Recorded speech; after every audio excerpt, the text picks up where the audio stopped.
ربنا يسوع المسيح قال لنا متى صليتم فقولوا أبانا الذي في السماوات. بس السؤال الحقيقي هنا، هل احنا فعلا عايشين كأبناء لله ولا الكلمة بقت محفوظة أكتر ما هي مفهومة؟ البنوة لله مش مجرد فكرة أو تعبير كنسي بنكرره، بالعكس البنوة لله هي جوهر الإيمان المسيحي، هي علاقة بتغير نظرتنا لنفسنا ولله والحياة كلها. كتير شباب بيسأل هل أنا فعلا ابن محبوب؟ طب ولو ربنا بيحبني ليه بحس إن هو بعيد عني؟ ليه في ألم وليه في سقوط ووقوع في الخطية؟ علشان نرد على الأسئلة دي لازم نعرف إن من أهم المشجعات للنمو الروحي لما أدرك إن ربنا هو أبويا الحقيقي اللي بيعتني بيا.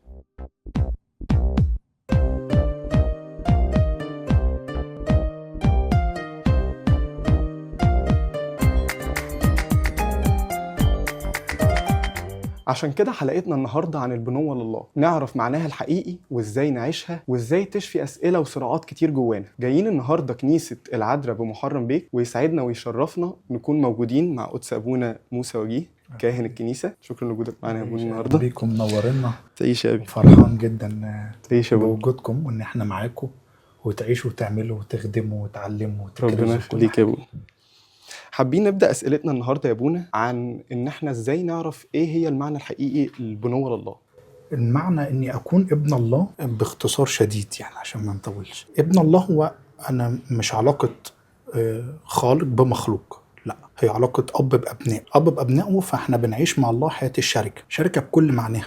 دايما كده كان في قول حلو للبابا كرولوس بيقول لك الصلاة تحرك اليد التي تحرك الكون. يعني أنت بتخش في شركة مع الله، في علاقة، في متبادلة، في حياة. فبنلاقي كده معلمنا يوحنا بيقولوا انظروا أية محبة أعطانا الآب حتى ندعى أولاد الله. يعني قد إيه المحبة اللي الله عطاها لنا، إن إحنا يعني يدعنا إن إحنا نخش في شركة معه، فنخش في ذات الله في محبة بقى، فندعى أولاد الله. في آية برضو في غلاطيا 4:7 إذ لست بعد عبدا بل ابنا، لم أدعكم عبيد بل أبناء، إن كنت ابنا فوارث لله بالمسيح. فأنا وارث، فأنا داخل في شراكة مع الله. فده يعني يمكن أوضح معنى إن أنا أكون ابن الله، هو بحيا معاه حياة الشركة. ابن حقيقي، ابن ليه ميراث وابن ليه حياة، توارث السماء، ورث الملكوت.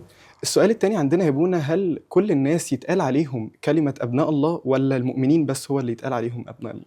يعني خلينا قبل ما نجاوب على السؤال نعرف ان في بنوة يطلق عليها بنوة عامة وبنوة خاصة. بنوة عامة ان هو الله خالق الكل، فنلاقي في كورنثوس الأولى 16 فإنه في خلق الكل ما في السماوات وما على الأرض. الله محب للكل، فنلاقي في يوحنا 3:16 هكذا حب الله العالم كله. فأصبح ان في محبة للكل، في خلق للكل، الخلاص جاء للكل. لكن هتبدأ بقى هنا البنوة الخاصة، مين يقبل الخلاص ده؟ البنوة الخاصة دي فهنلاقي ان دي مرتبطة بالإيمان وبالمعمودية.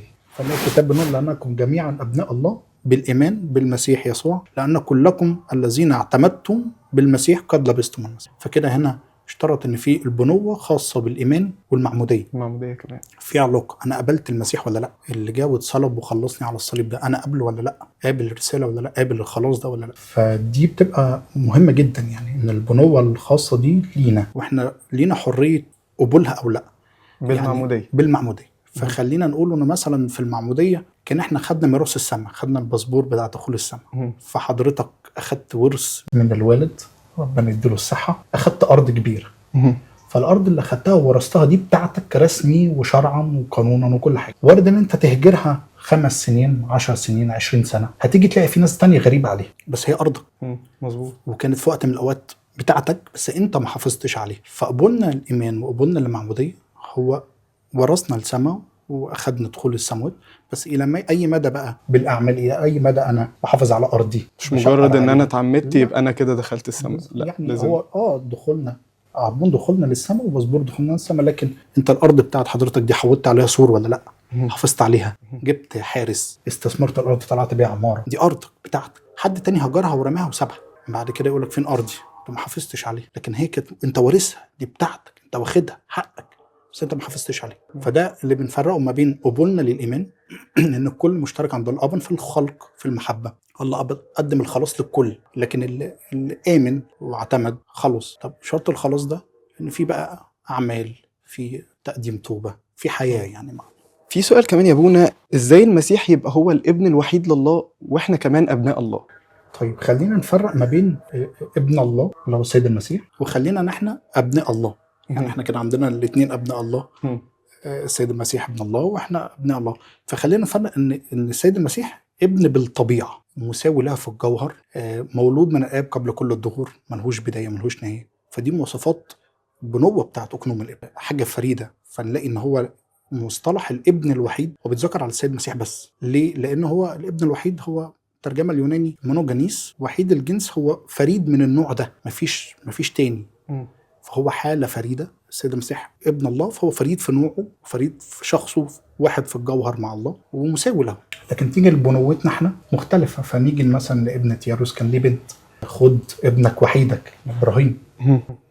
وحيدك بس مش الوحيد، مش الابن الوحيد. فاهم الفرق؟ فبنوتنا لله بنوة جايه بالتبني بقى، مش جايه احنا مش مع الله واحد في الجوهر ولا في طبيعه ولا طبيعه واحده، مش من طبيعه الله، لكن احنا بالتبني. دي نعمه معطاه لينا، ولازم نفرق ان هو التبني بتاع الله هو معطى بالمحبه، من محبته جعلنا ابناء. عشان ناس كتير بتقول احنا كلنا بيتقال علينا ابناء الله، والمسيح كمان اتقال عليه ابن الله، يبقى كده احنا الاثنين زي مساويين بعض. لا طبعا. الابن بالجوهر كنوم خاص، مولود من الاب قبل كل الدهور، لكن احنا ابناء بالتبني. ففكره التبني دي هي النعمه المعطاه لينا ومن محبه ربنا، جعلنا ابناء. احنا ما نستحقش طبعا، جعلنا ابناء. سؤال كمان يا ابونا، ناس كتير بتسأل ليه احيانا بحس ان الله بعيد عني وقاسي مع انه اب ليا؟ طيب خلينا نفهم ان احنا دايما بنتعامل مع ربنا معامله فكرنا المحدود. ففكرنا المحدود ان احنا اول حاجه احنا بنتعامل مع ربنا ان هو يعني اله منتقم، بيرد الفعل بالفعل. انا لو غلطت فهو ما بيحبنيش فانا وحش، متصيد للاخطاء. فكأن الله يعني ايه، مستني لك غلطه. فاول ما بتحصل لنا حاجه في حياتنا، ما انا عشان عملت كذا، او انا غلطت في كذا، فاكيد ربنا ماشي معانا واحده بواحده يعني. ودي بتنتج عن تجاربنا بقى، ان تجاربنا بتاثر جدا على انطباعاتنا. يعني مثلا هنجد لو في حد دايما بنعمل اسقاط لصوره الاب الارضي بالاب السماوي، اكيد اللي خلى على الارض ان ابويا بالجسد بيعملني وحش او قاسي عليا، فاكيد الله قاسي، او نفس المعامله بتبقى صعبه.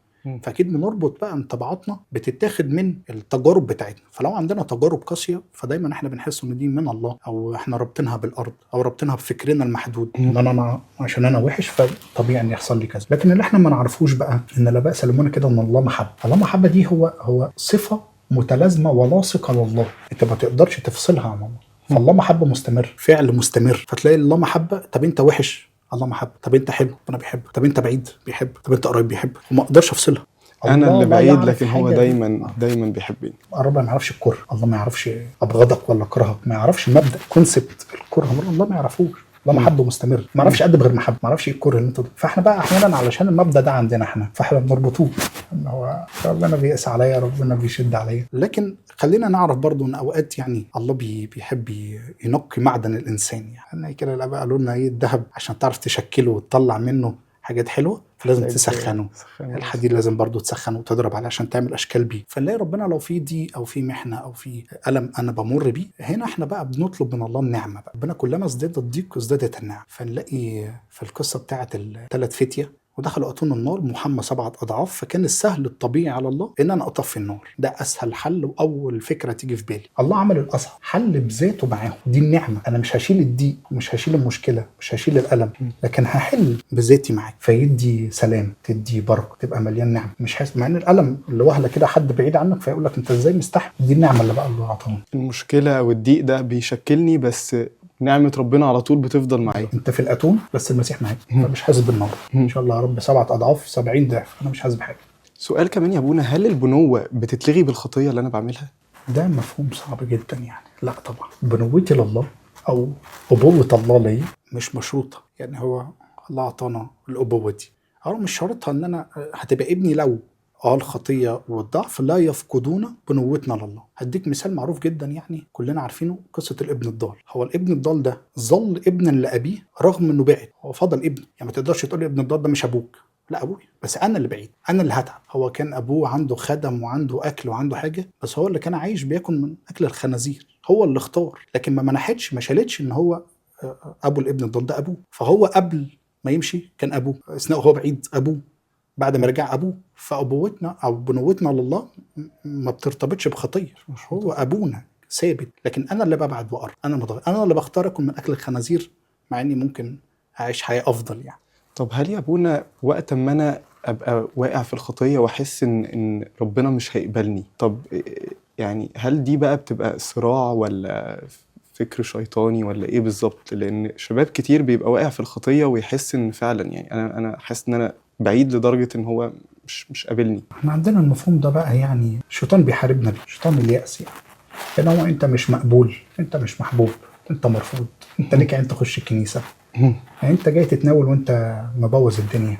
الشيطان بيحاربنا بده. فخلينا نتفقوا مفيش حد سليم هيروح لدكتور. متفق معايا ولا لا؟ طبعا. يعني هو لو انا سليم وما عنديش حاجه هروح للدكتور ليه؟ هروح المستشفى ليه؟ فاحنا بنروح المستشفى عشان احنا تعبانين، عشان انا تعبان. فكره انا بروح للمسيح لان انا تعبان، ما انا مش مستني ابقى كويس عشان اروح له، مش طبيعي. هعرف ابقى طبعا. كويس. فانا باخد المسيح عشان ابقى كويس. انا بقول له اشتغل معايا، اشتغل بيا، حارب عني. فالشيطان يزق ونعمه المسيح تزق معايا، فانت تلاقي الشيطان يضرب وانت النعمه تسندك، فتناول اكتر، فاخد المسيح اكتر، فاتحد بيه اكتر، فيحارب هو عني. لكن فكره ان انا مش هقدر اروح الكنيسه او المسيح مش قابلني فانا مش هينفع اخش الكنيسه، لا. هو انا محتاج الكنيسه في الوقت ده. ده افضل وقت ان انا اروح في الكنيسه واخد المسيح. فانا رابط ان انا ابقى كويس او اقدم توبه بعد كده اروح للكنيسه واتناول، لا. ده فكر غلط. فكره غلط جدا. انا بروح واتناول واتحد بالمسيح عشان اعرف اكمل، اعرف اجاهد، اعرف اقاوم، لان انا هقع واقوم هقع واقوم. فطبيعي ان انا اخد حد يسند معايا يديني النعم. فباخد السيد المسيح هو كلي الكمال بقى اللي بيرفعني. وده مش معناه اني مش هقع وبجاهد واقوم. فبتفضل العلاقه كده. لكن لو انا مستني ابقى اشفى تماما عشان اروح المستشفى مش هيحصل. او مثلا مستني ابقى بطل خطيه علشان اقرب من ربنا، لا. انا بقرب من ربنا عشان محتاج يشتغل معايا. وهي دي حياة النمو الروحي اللي احنا بنتكلم فيه، ان انا اقع واقوم، افضل اقع واقوم. اخر سؤال عندنا يا ابونا، هو ايه ممكن يبقى اخطر تشويه لفكرة البنوة؟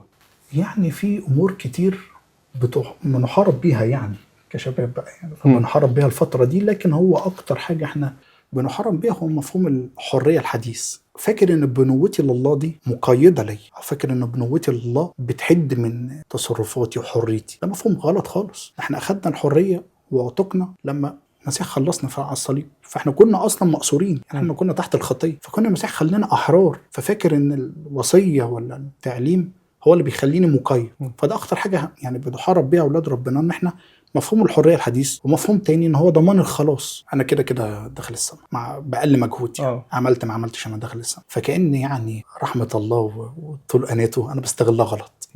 ضمان الخلاص. انا كده كده المسيح مش محتاج ان انا اتعب ولا اعمل ولا جاهد ولا اتناول ولا اعترف ولا مش محتاج. خلاص انا مؤمن بالمسيح وخلاص انا كده تمام. فدول مفهومين بيضربوا اولاد ربنا الفتره دي. ان هو مفهوم الحريه، انه العالم يقول لك اعمل انت حر. هو ربنا مش عايزنا نبقى مبسوطين؟ طب ايه الحاجات اللي تخليني ابسط؟ اعمل 1 2 3 واروح واجي والبس خلافه. انت فاكر رابط ان دي الحريه؟ ليه؟ ربنا عايزنا نبقى مبسوطين دايما يعني. وعلى نقيض الناحيه الثانيه ان انت خلاص انا ضامن الخلاص باقل مجهود، انا ما عملتش حاجه بغض النظر عن سلوك او بغض النظر عن ايمان اعمل الحاجات دي، لا. انا ضامن ان انا كده كده داخل السماء. فكاني بسكيب خالص الامور الثانيه، اعمل اللي انا عايزه، انا حر. ففي بطرس الاولى 2:16 قال لك كاحرار ولكن كالذين الحريه عندهم ستر للشر بل كعبيد الله. يعني هو الاحرار ان هم اللي فاكرين الحريه بالمفهوم، لا ده انا كده لو انا حريه من ناحيه الشر انا مستعبد للخطيه. بل لو انا هسمي ان انا عبد الله يعني كعبيد عند ربنا، ده انا كده مقيد. انا عايز اختار ان انا ابقى عبيد عند ربنا افضل بدل ما ابقى حر عند الشيطان يعني. عايزين نسمع من قدسك رساله ختاميه كده للشباب عن موضوع البنوه لله. يعني اخر حاجه، خلينا فكره بنوتنا لله تستحق ان احنا نجاهد في النمو الروحي. فكره ان اكون ابن الله، شريك مع الله في حياه، في عشره مع ربنا، اكسر كل الحواجز واكسر كل التقييدات. اب وابنه تستاهل مني ان انا انمو وان اجاهد وان اكون حريص على النمو الروحي. ده جزء مهم جدا من علاقتي مع ربنا، ان انا اخليني ابن لله، شريك معاه، متمتع بالعشره معاه. احنا اخدنا بركه يا ابونا ان احنا كنا معاكم النهارده. انا اللي اخدت بركه بوجودكم، ومبسوط ان كنتوا موجودين ونورتونا وشرفتونا. ودايما كده شكرا ليك يا ابونا. ربنا يبارك خدمتكم وتعبكم وتلمذوا اكتر وتعلموا اكتر وتكبروا اكتر. تعيش.